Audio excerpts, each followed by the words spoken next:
And just imagine if the Kraken could always play the way that they do against the LA Kings. What's cracking, everybody, and welcome back to Kraken R&R, where if you're all in on the tank, it's an absolute disaster as the Kraken beat the Kings 2-1 in a very Kraken versus Kings game. I swear these teams only play two types of games. On occasion, they have the wildly high-scoring, chaotic, combined for double-digit goals games. I mean, highlighted by that 8-9 game a few years back. But much more often, we get games like this one where there's a couple goals here and there. Total maximum 3-2 usually. But the vast majority of it is pretty low event, and it ends up a one-goal victory for one team or the other. Aside from maybe an empty netter at the end. And sure enough, for the third time this season, that is the style of game that we got from the Kings and Kraken. The Kraken have now won 2 of those meetings, including the previous one, which was the Jaden Schwartz hat-trick game in Seattle.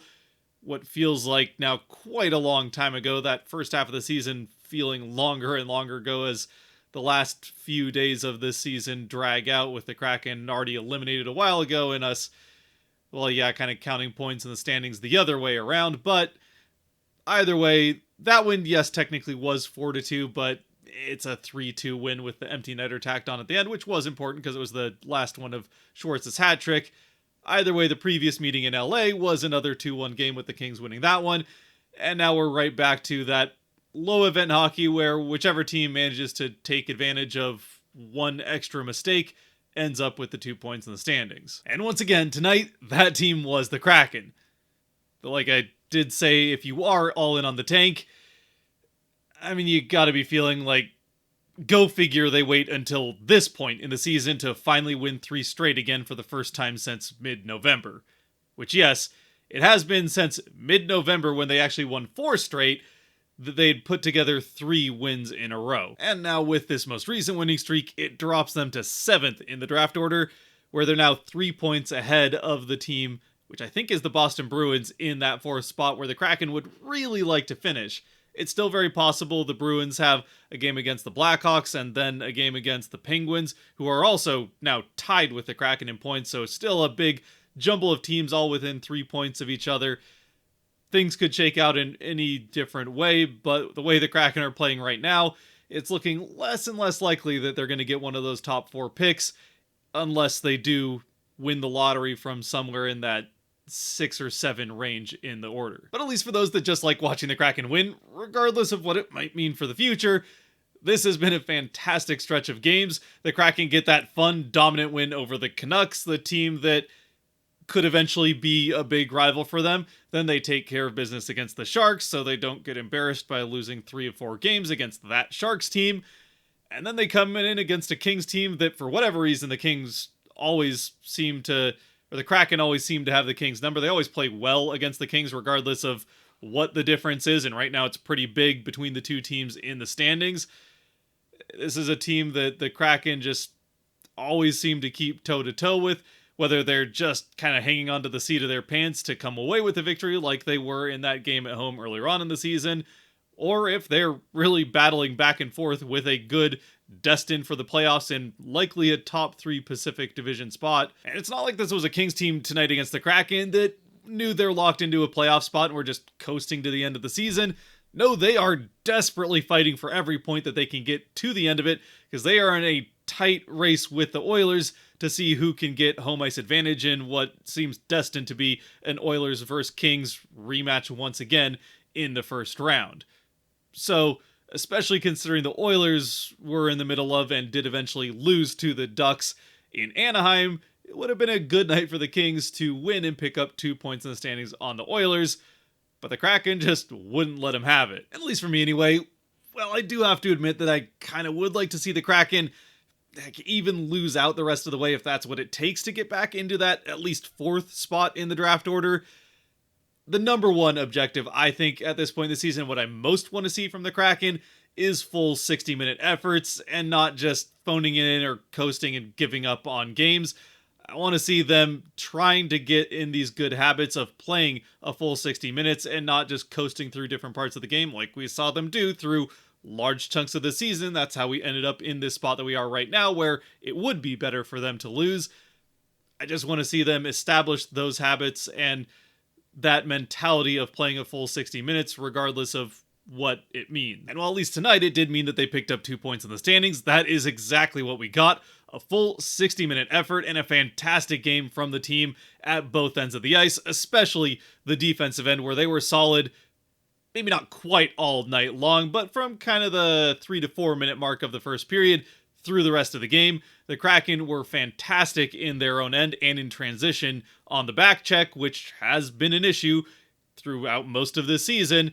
And then behind them, Joey Decord was once again fantastic in net, aside from one little bobble that did cost him early on. Which, speaking of that, we might as well jump into the game itself with just a couple changes in the Kraken lineup. Yanni Newman does end up going back down to Coachella Valley, where he is going to get ready for that playoff run with the Firebirds, as well as Ryan Winterton. So it's John Hayden, who will eventually also go down to play with the Firebirds, and Ty Cartier that end up filling out that fourth line with Mikey Asiamon, a fourth line that we have seen before. And then as far as the first line is concerned, with Newman out, you would think they would just throw Schwartz back up there with those two, but they instead keep him in the same spot that he was in the previous game, since that line played pretty well. And instead they decide to keep things consistent with Beniers being winged by 2 Finnish players and move Eli Tolvanen up to that first line, which seemed to be a pretty good fit in this game.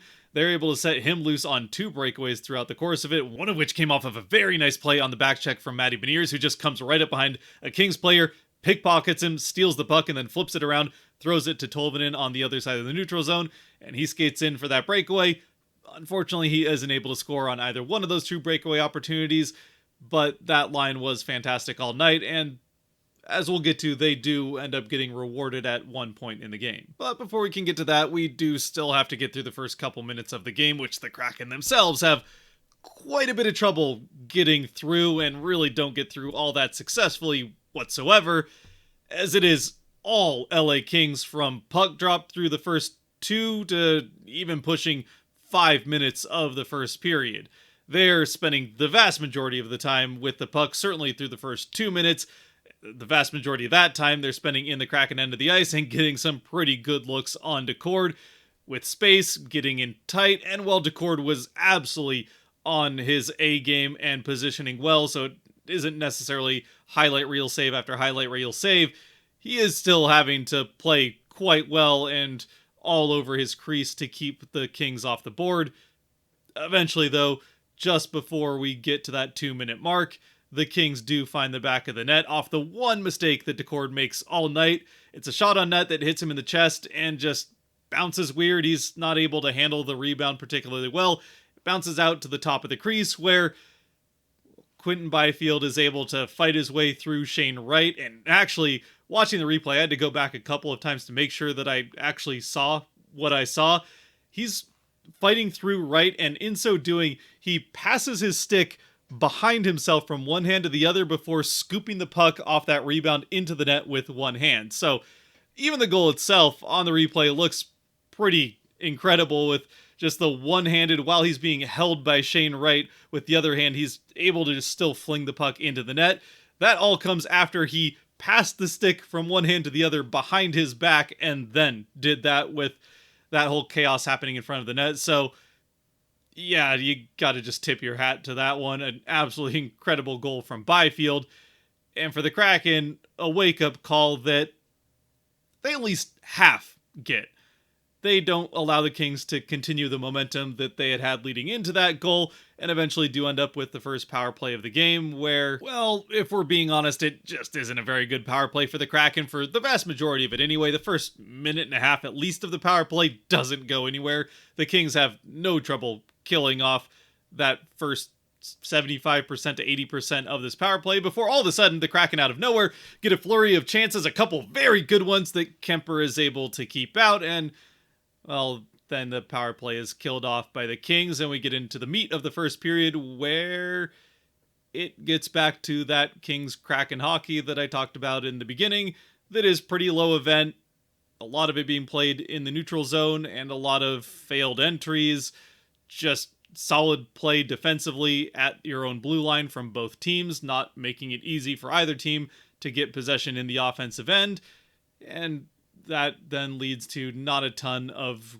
great scoring opportunities at either end of the ice. Of course, the one way to break up that 5-on-5 deadlock between the two teams is to go to more special teams, and just past the halfway point of the first, that's what happens as the Kings get their first chance on the power play, which lasts 9 seconds before they get another power play that overlaps for a minute and 51 seconds of 5-on-3, which the Kraken somehow, with a couple good saves from Decord, but largely just very good killing from the three Kraken players, Alexiak and McCann in particular, I thought played very well in this 5-on-3. Maybe even Chandler Stevenson was out there for a bit, but Alexiak and McCann I especially noticed just monsters on what turns out to be an incredible kill as the Kraken get through all of it without really even requiring Decord to make a spectacular save. He does have one pretty good one, but no crazy diving saves or anything like that. Just, yeah, once again, an incredible job by that Kraken penalty kill to survive nearly 2 minutes of the two-man disadvantage and get back to 5-on-5, where it pretty much goes right back to being that low event deadlock until all of a sudden, with just about 2 minutes left, the Kraken do, I think one of the Tolvanen breakaways is here. That one is saved.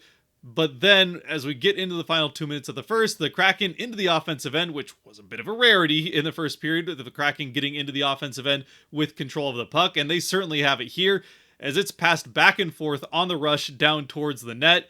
It's Kakko across to Alexiak, and then Alexiak, as he gets to the low faceoff circle, sees Tolvanen all alone on the back door. He gets the pass across to him as Kemper comes way out of his crease, I suppose expecting Alexiak to shoot, but yeah, he gets himself pretty far out of position, which turns out to be important because Tolvanen, although the pass does go onto his stick, doesn't quite get all of what should be a tap-in goal, and it still looks like it probably would have trickled in on its own, but it's at least an opportunity for, certainly if there was a goaltender staying in that side of his crease to make the save, or one of the Kings defensemen to get a stick on it. But thankfully, the Kraken sending bodies to the net. It's Matty Beniers also crashing in. He's the first one to get to that puck as it slowly is trickling towards the goal line. He shoves it in the rest of the way to give the Kraken their first of the game, and Beniers his 19th of the season. And one more time with this goal, I think it is worth taking a second look at it and just thinking for a second as to why the Kraken might have been so successful in this game, or just in general against the Kings, but specifically talking about this game, where they haven't found success for the majority of this season and ended up with the record that they did, where they're not fighting for a playoff spot at this point. And certainly one of the big frustrations offensively, at least for me, from this team over the course of the season, is the bordering on consistency that they have of not getting bodies to the net. And yet, here we are with 3 players crashing the net. That entire first line, you've got Tolvanen, who camps out on the back door and is available for that pass from Alexiak. And then even when that doesn't go exactly to plan, you still have Beniers backing it up, going to the net himself, crashing in to push it in. And although I don't know that it really would have had too much of an impact on the play, Kakko is right there just in case it turns into a bouncing puck in everybody's feet. He can try and scoop it up and throw it in as well. There's a lot of opportunities for the Kraken to score on this play because of the number of players that they get to the net, something that they just did not do nearly enough of this season. And hopefully this is something we'll see more from this line, or just in general from the Kraken next year. Of course, it also helps when you just have players that can perfectly snipe the puck into the far side top corner off the rush, like we saw both Stevenson and Wright do in Vancouver. And like less than a minute later after Beniers scores, we see Brain and Montour do off a rush as well. Again, the Kraken coming down quickly into LA's end of the ice, one of the few times in the game that LA allowed a quick transition from the Kraken. It's a pass across to Montour from Stevenson, actually, and Montour, after taking a split second to get the puck to settle, winds it up and snaps off that shot, placing it perfectly, beating Kemper, which was hard to do in this game, into that far side top corner. A really not too dissimilar goal to the one that both Stevenson and Wright scored in that game against Vancouver, just this time from the camera perspective, it's at the other end of the ice. Still a perfect place shot, and within a minute's time, the Kraken go from being down 1-0 and looking pretty hopeless, at least at 5-on-5 offensively, to scoring twice as we go into the first intermission. And, well, as you know, the final score is 2-1, and that is the score at the end of one. So the last 40 minutes happen and the Kraken win. Okay, it's not quite that simple. There are some moments here and there throughout the last 40 minutes of this game that are worth mentioning. It really is, if you're into goaltending, it was a pretty fun 40 minutes to watch of goaltending. Both goaltenders just absolutely locking it down the rest of the way. Specifically, towards the end of the second period, Darcy Kuemper with what has to be a save of the year candidate, not just in Kraken games, but in the NHL as a whole, as off a rebound from Eberle getting to the net from the Kraken winning a faceoff in the offensive end. He gets a shot off, a contested shot, but a shot off from in the low slot. Kuemper makes that save, but it's not the one we're here to talk about. It's the one that comes off the rebound opportunity, as that rebound goes right to Schwartz. He gets it out to the far side, and he's got all the empty net he needs to just slide the puck across the goal line and give the Kraken the 3-1 lead. He throws it right at the middle of the net to make sure there's no mistake made. But at the last possible second, Kuemper, in desperation, throws his stick backwards and gets the blade and heel of his goaltender stick on it, curls the puck up into himself, and freezes it, absolutely stealing goal number 25 of the season from Schwartz and keeping the Kings within one. But with the Kraken playing fantastic defensively the entire rest of the game, and Decord playing as well as he was in net, which, sure, he didn't need to make a save anywhere near as spectacular as the one that Kuemper makes here, but 2 goals was gonna be enough. And for the Kings, you know what? Sometimes you are the better team, and yeah, the Kraken have beaten them 2 out of 3 times so far this season, but I mean, the records speak for themselves. The Kings are the better team. Sometimes you have the best goal of the game and the best save of the game, and you still end up losing. That's what happens as the Kraken really do go back and forth with the Kings the rest of the way. I'd actually even say that the Kraken got the better of the Kings throughout the majority of the second period, except for the one power play that they give them, though even that they kill off pretty well. And then the third period, both teams actually got some decent chances. The Kings starting to take some more chances offensively and open up their center of the ice a little bit to try to get back in the game as the third period went along. But the Kraken are able to respond to that, get some chances of their own. Again, Tolvanen another breakaway at one point, but aren't able to extend the lead, even with McCann just barely missing the empty net towards the end of the game. Still, the Kraken skate away with the 2-1 victory in a game that certainly doesn't help the future, with the 2 points in the standings hurting their draft spot potentially. But it is exactly the type of game that we want to see this team playing. A full 60-minute effort. Decord looking like the Decord that we saw for the vast majority of the season. The young players playing very well. I mean, that line of Beniers and Kakko, this time with Tolvanen, but really regardless of who they've had on that other wing, once again, fantastic. Easily the best line for the Kraken in this game, and going toe-to-toe with a pretty good Kings forward group. Not like, a high-powered offensive group like a Draisaitl or McDavid or, McKinnon for Colorado. They're not going to light up the scoreboard, but very good defensively, and they're still able to fight through that to create a fair amount of offense and even get on the board once. So really, from a Kraken fan perspective, we got to see everything that we could have wanted out of this game. And again, if you're all in on the tank, maybe a little bit more than you wanted, but you got to see the Kraken play a very solid game.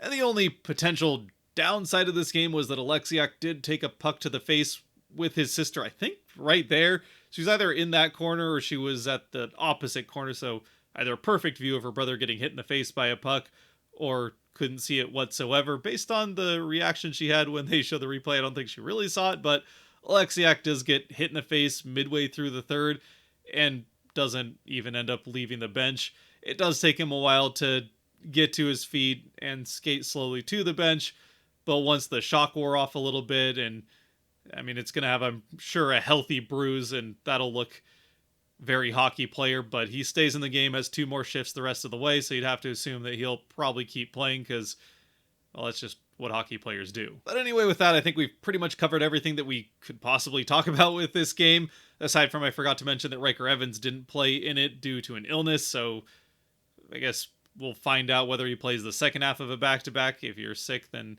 maybe flying to Utah won't help that. Either way, it wasn't a healthy scratch or due to injury or anything like that. Just got sick, so he couldn't play.